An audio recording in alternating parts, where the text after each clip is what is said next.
The Lions sign Kevin Zeitler, guard from the Baltimore Ravens. The money is now out, by the way.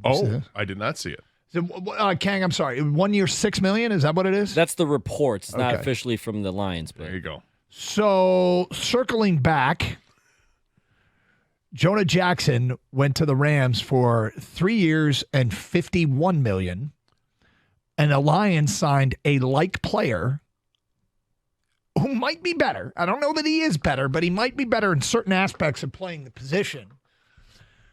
And we also have to deal with his age, but they get him for 1 year, $6 million. This is his 13th year in the league. He has got a reputation as one of the better guards in the league. And last year was Pro Bowler. And he started 47 games in his 3 seasons in Baltimore. His strength is his ability to keep a quarterback clean. And they talk a lot about the 2 sacks last year and 574 pass reps with Baltimore. But keep in mind, he had the most mobile quarterback in the league behind him. So he might not have allowed a lot of sacks. I'm still efforting the QB pressures allowed, but that seems a little bit more relevant. But still, it's his strength, and the number of sacks could be indicative of what is a perceived strength when it comes to film study. Last year, he gave up 2 sacks, 4 penalties. Jonah Jackson gave up 2 sacks, 5 penalties. I'd say at worst, the offensive line has stayed the same. And in pass protection, it could be better. It could be better. Might be slightly worse in run blocking and better. I'm not even going to say slightly better in pass protection. So now he's older.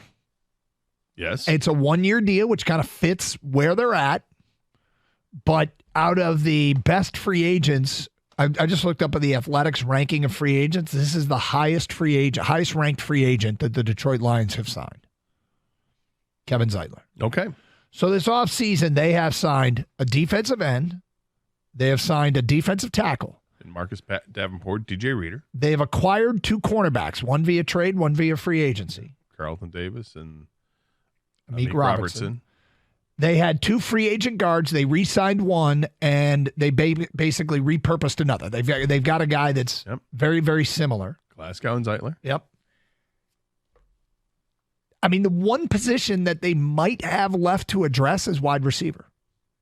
Well, they brought DPJ back. But they could go into next year with Jamison Williams, Amon-Ra St. Brown, and Khalif Raymond. I suspect that they won't.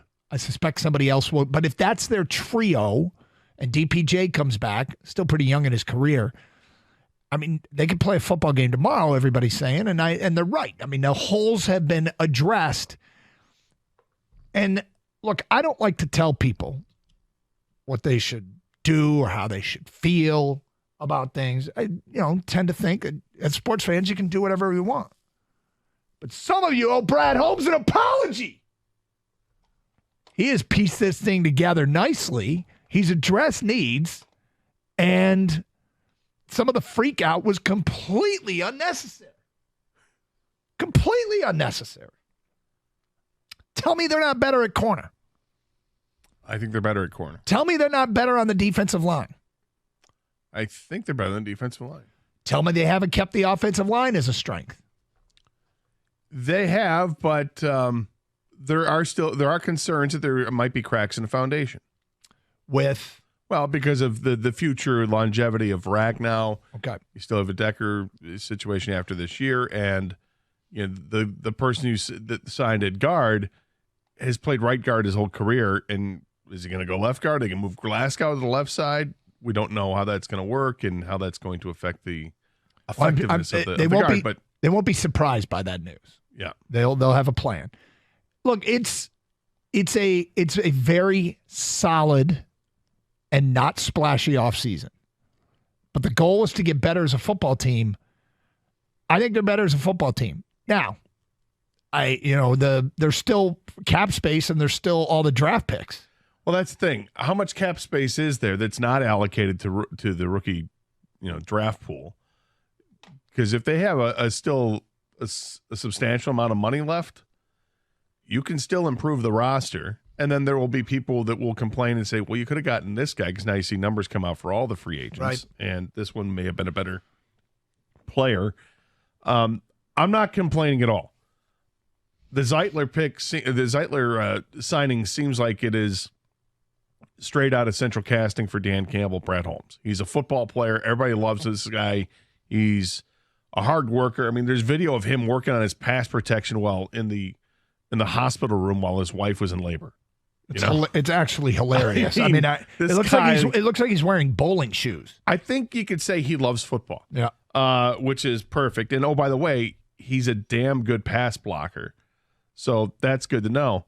Played with a bunch of different organizations, and everybody raves about him. Okay, great. That's not going to complain about that. So there's a lot to like with what Brad Holmes has done, but going to wait to see all the dust settling on this, because there still could be some moves. I know a lot of people think that, hey, they're done. Wipe your hands clean. We're getting ready to go to work here. But I can't help but look at seeing more bargains. I talked all offseason about bargains. Is Zeitler a bargain at $6 million? Yeah, I think that's a bargain at $6 million. Can you go out and get another one?